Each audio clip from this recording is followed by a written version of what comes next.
Oi, pessoal, tudo bem? A gente está aqui hoje para comentar o filme Já Era Hora. Ele é um filme italiano de 2022. O diretor dele é Alessandro Aronaggio. E ele é um filme que ele fala sobre a questão da passagem do tempo, sobre a relação que nós temos com o tempo, o quanto as coisas importantes vão sendo deixadas de lado, o quanto que a gente vai se apagando com o passar do tempo sem perceber e vai perdendo as coisas que realmente importam. O meu nome é Ângela, eu sou psicanalista, sou psicóloga intercultural, atendo brasileiros no Brasil e no mundo.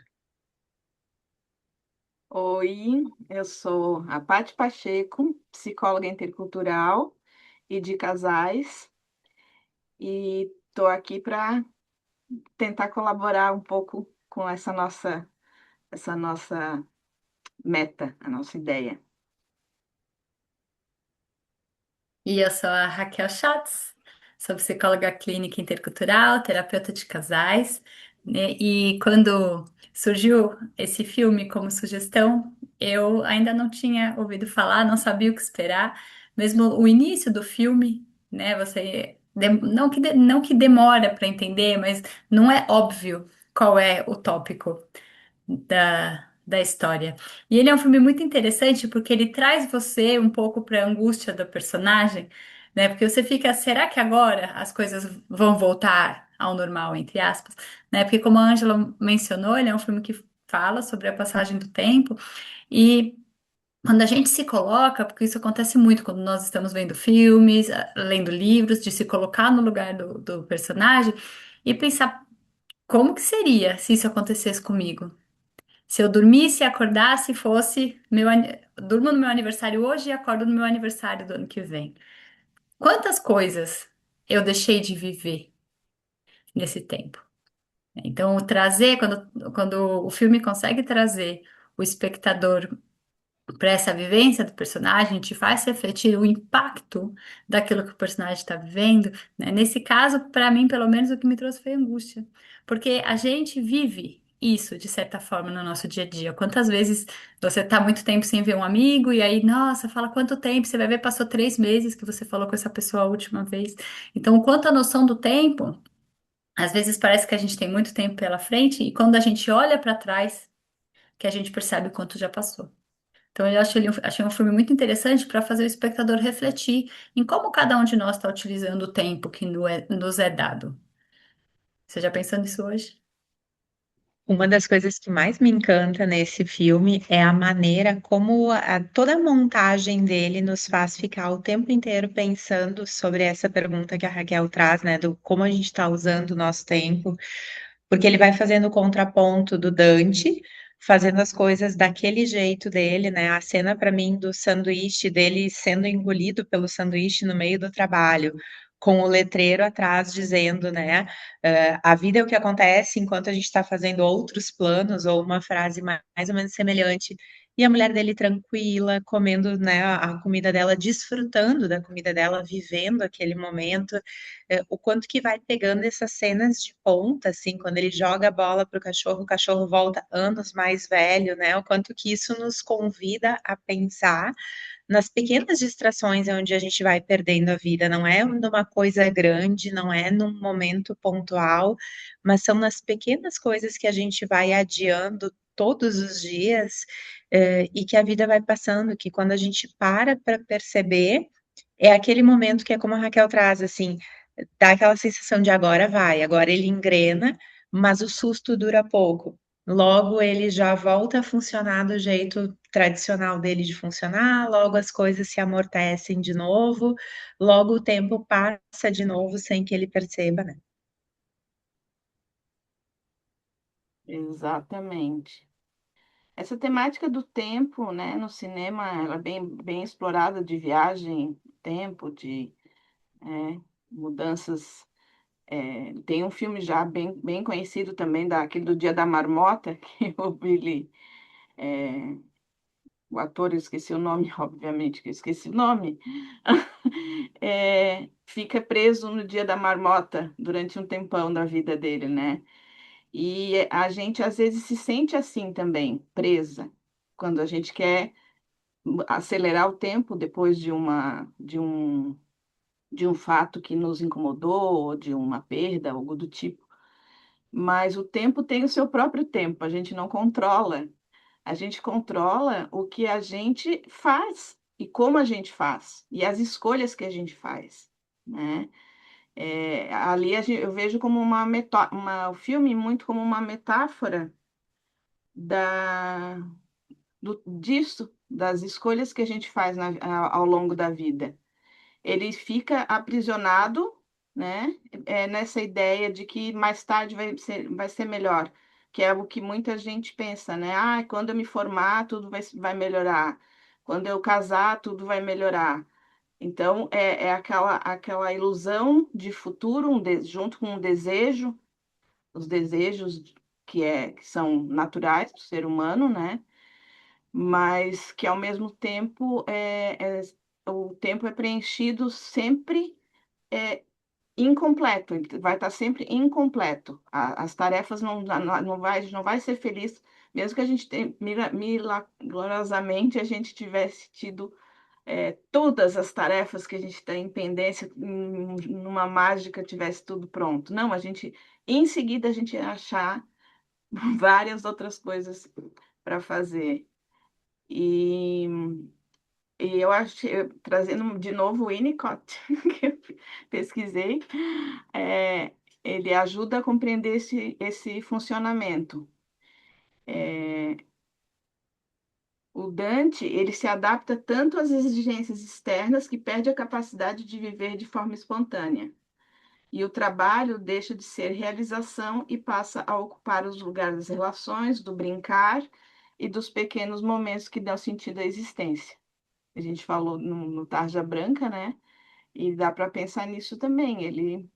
Ele não consegue sair desse looping, né, metafórico de estar sempre repetindo, repetindo, repetindo. É isso que a Paty falou, né? De sempre adiar, deixar para depois, amanhã eu faço. Eu acho engraçado que tem gente que fala muito do trabalhar muito agora, porque na aposentadoria eu Hum. poder descansar ou eu poder curtir a vida, né? Poxa vida, você vai esperar a sua aposentadoria, né? Em vez de viver o dia do hoje. Ninguém tá falando aqui que não se deve trabalhar e não se deve ter, né, ambições profissionais, mas o problema é quando isso acaba ocupando todos os espaços da sua vida, né? E claro que não só o trabalho, qualquer coisa que ocupe todos os espaços acaba podendo virar um problema, né? Acho que uma coisa que eu gosto muito de trabalhar também com os meus pacientes é a noção de que somos seres multifacetados, né? Nós temos várias facetas, nós temos diversos papéis que exercemos na nossa vida. Então, tem a parte profissional, tem a parte social, de amizades, tem a parte de relacionamento, tem a parte familiar, e todos eles têm um papel importante para nós. E aqui, né, outra reflexão que o Dante nos traz é quando um desses papéis acaba de fato ocupando todos os espaços e outros são deixados de lado, né? Ele perde todo o processo de gestação da esposa, de nascimento da filha. Ele toma um susto quando escuta o nome da filha, né? E os filhos, eu acho legal também pontuar isso. Às vezes, eles são aí um grande instrumento que nos fazem perceber a passagem do tempo.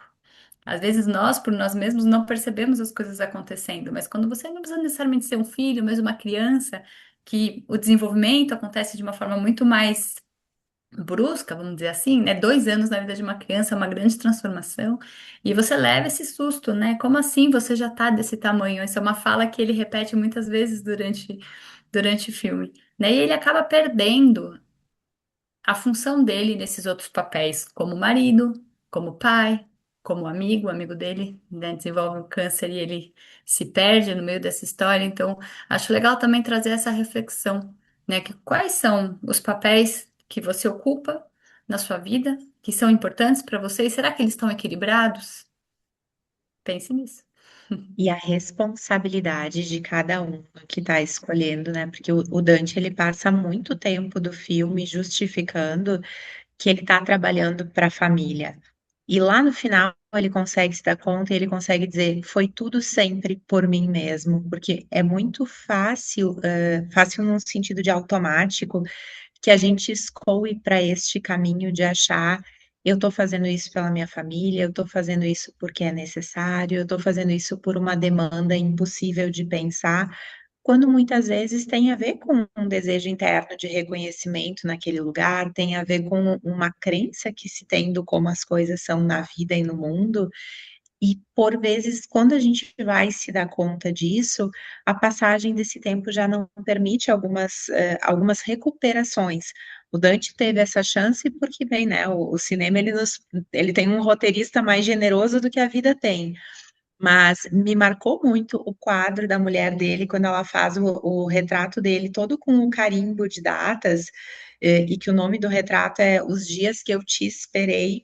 Então, bem, por quanto tempo que ela ficou esperando por ele, né? E nesse ponto, acho que a Alice ela é muito consciente, porque ela entende que o Dante é Dante desde o início, que o Dante não mudou, ele sempre foi o mesmo Dante desde a festa, desde que ela conheceu ele, desde a filha pequena. O que foi mudando foi a possibilidade dela de lidar com o jeito como ele era, com as escolhas que ele estava fazendo e o quanto que aquilo ainda cabia na vida dela ou não, porque junto com esse tempo dele que se perdia, o tempo dela também estava passando. E isso leva a gente para também encarar a finitude, né? Esse envelhecimento acelerado é quase um afogamento, assim, né? Do Dante, para ele se dar conta de que o tempo é limitado e que nem tudo ele vai conseguir alcançar e muito menos recuperar, né? A gente não existe a máquina de voltar no tempo e fazer diferente. Tem no cinema, mas na vida real não tem. E, e aí me parece, né? Não sei se vocês concordam, que esse confronto transforma um pouco essa maneira dele de olhar para a vida. Parece que tem um momento que ele se toca um pouco mais e se conecta com a filha, começa a brincar com ela. É, dentro do filme que tem fantasia, né, e humor também, a gente, se a gente para pensar, porque também o consumo de um filme, de um livro, de uma conversa, tudo a gente já acelera também, né? O que que as pessoas estão fazendo? Ninguém mais ouve áudio na temperatura normal, na velocidade normal. É tudo 1,5, 2,0 e tá, tá, tá, tá, tá. Aquilo o teu cérebro só vai passar por ele e não fica a informação, né? Os vídeos têm que ser curtos, informação tem que vir rápido, tudo tem que ser rápido, e a gente vai perdendo, inclusive, o contemplar, né? De sair. Eu estava vendo um livro ontem falando das coisas que você perde quando você acelera demais, né? Às vezes a gente está passeando num lugar que tem uma arquitetura linda, mas a gente nem se dá conta, porque a gente não pode parar ali naquele momento e contemplar e tentar pensar, quem será, de que ano será que é esse prédio, né, se ele é o que tem aí dentro, quem morou, quem viveu aí. Não, ó, correr, correr, correr, correr, correr, mais do que o coelho da Alice no País das Maravilhas. Mas ele tem bastante coisa interessante, esse filme, sim. Muita coisa interessante. Uhum. E é o que ele se defende também quando ele tá correndo tanto assim, porque na cena da festa, aonde ele para, ele chega já super atrasado na festa dele, e ao invés de ir para a festa, ele vai instalar a porta. Isso convida a gente parar e pensar o que o Dante está evitando, que contatos que ele não está querendo fazer ou não está podendo fazer, e que ele se esconde pelo trabalho, assim como nós também corremos o risco de nos esconder atrás das demandas de trabalho, atrás das demandas de estudo, atrás de tantas outras coisas, por estar com dificuldade em enfrentar algumas outras coisas da vida. Então, a gente se defende colocando de pano de frente essas coisas que a sociedade não vai discutir, que não vai rebater, né? O trabalho, ele é inquestionável. Mas do que ele nos protege, do que a gente está fugindo quando a gente não está vivendo hoje? Mas eu ia comentar algo muito parecido, porque, né, puxando também da fala da Paty, o tempo para ele volta ao normal, né, entre aspas, Uhum. quando ele começa a valorizar as interações humanas. É quando ele começa a valorizar o outro, esse vínculo, o afeto, né? Enquanto ele está ali focado naquilo que, né, como a Ângela apontou muito bem, ele fez por ele, não tem muito, né, do que ter medo, vamos dizer assim. Mas a partir do momento em que o outro ganha uma importância na sua vida, aí você já corre muitos riscos. Então, pensando nessa questão da fuga, né? Quando a filha convida ele, ela diz: a gente pode só fazer nada Hum. juntos. Como isso angustia ele, como ele não se dá conta de o que ele vai fazer se ele estiver só com ela, fazendo nada, sem o celular, sem o notebook. E acho que esse é um dos grandes dilemas dos dias atuais, né? As pessoas não sabem mais fazer nada. Muito Yes, bem, fechamos? fechamos. 7 anos. É um tema, daria para falar um bocado mais, né? Só tenho um recado para quem está nos vendo. Tempo. Não acelere o nosso vídeo, assista na velocidade 1.0. E a gente não pode falar mais porque a gente não tem tempo. Bom, faz parte, né, da vida adulta. O que a gente quer aqui é conversar, não estamos ditando regra nenhuma, né? É importante a gente ir para essa reflexão e olhar para si mesmo, né? O que que eu estou fazendo comigo? Porque o vazio existencial a gente vai ter sempre. Isso aí esquece, não cura nunca, né? Mas enquanto a gente está vivo, a gente tem maneiras de buscar ajuda, não só buscar ajuda, mas de olhar para dentro, né? Olhar para dentro de si, não só para o fora, porque eu tenho que fazer o amanhã para o futuro, para o futuro, para o futuro. Não é assim. Não, não precisa ser assim. Não precisa ser assim. Tá joia? Então, até o próximo. Cinepsi, Tchau. gostem. Tchau. Ai, just a second.